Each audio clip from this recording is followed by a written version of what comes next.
Réduire des fractions rationnelles quand on sait factoriser, c'est super, c'est essentiel, mais il est très bon de se rappeler certains trucs et astuces, en fait, de les découvrir par un rappel de ce qu'il faut faire devant les 4 opérations sur les fractions.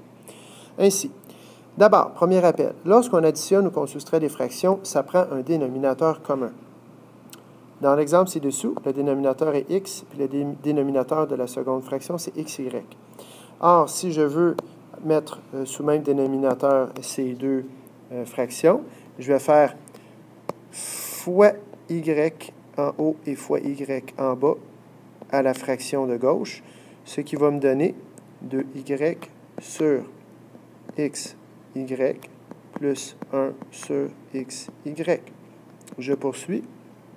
J'ai 2y plus 1 sur xy, puisque quand j'additionne des fractions, j'additionne les numérateurs, mais je ne touche pas au dénominateur.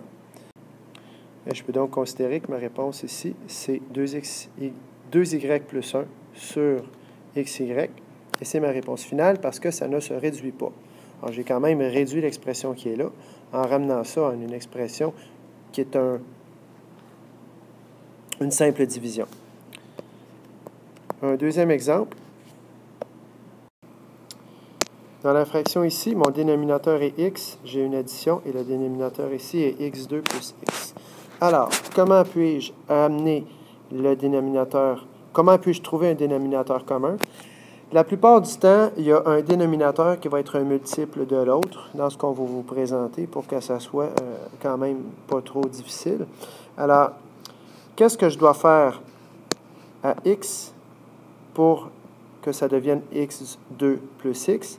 Je vais le multiplier par x plus 1. Donc, x fois x plus 1. On peut voir que ça va faire x fois x, x carré, puis x fois 1, x.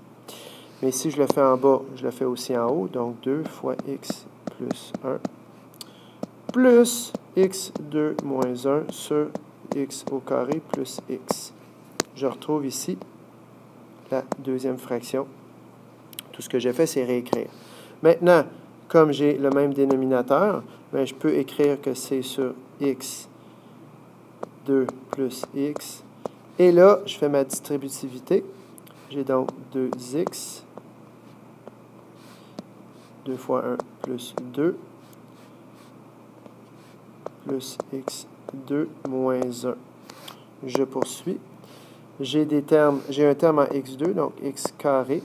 Ensuite, j'ai plus 2 moins 1, puis j'ai 2x. Alors, x carré plus 2x et 2 moins 1, ça fait plus 1 sur x2 plus x. Je poursuis. Au numérateur, je reconnais ici un trinôme carré parfait sous la forme de x plus 1 au carré, et au dénominateur, une mise en évidence simple du x, ce qui fait x plus 1. Or, x plus 1 à la 2, c'est x plus 1 fois x plus 1. Je peux donc réduire x plus 1 une fois avec celui-ci, et ma fraction réduite, c'est x plus 1 sur x. Je dois donc dire que x est différent de 0, puisque ça rendrait la fraction impossible. Voici ma réponse finale. Alors, ça, c'est pour les additions et les soustractions.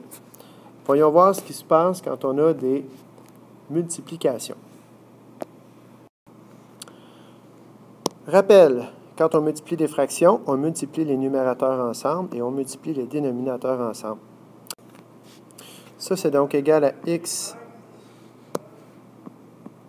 fois x2 plus x sur, je vais le mettre dans le bon ordre, 2 fois x plus 1, puisque la multiplication est commutative. Maintenant, avant de me garrocher dans des multiplications, la distributivité, je vais juste me demander, est-ce que je peux factoriser ça? Parce que ça a l'air d'être déjà pas mal factorisé. Alors, x2 plus x, effectivement, ça se factorise. Alors, je vais reproduire ici mon x, j'ai x, mais je vais faire fois x que je mets en évidence, fois x plus 1. Alors, ça ici, c'est la mise en évidence simple du x dans x2 plus x sur 2 fois x plus 1. Et si je continue à réduire, ben, ça c'est 1. J'ai donc x plus 1 sur x plus 1. Puisque j'ai des multiplications partout, ici, là et là, je peux tout à fait réduire. Et x fois x, ça fait x carré. Ça c'est 1 sur 1. Il reste donc 2 en dessous. Et voilà, j'ai réduit ma fraction rationnelle.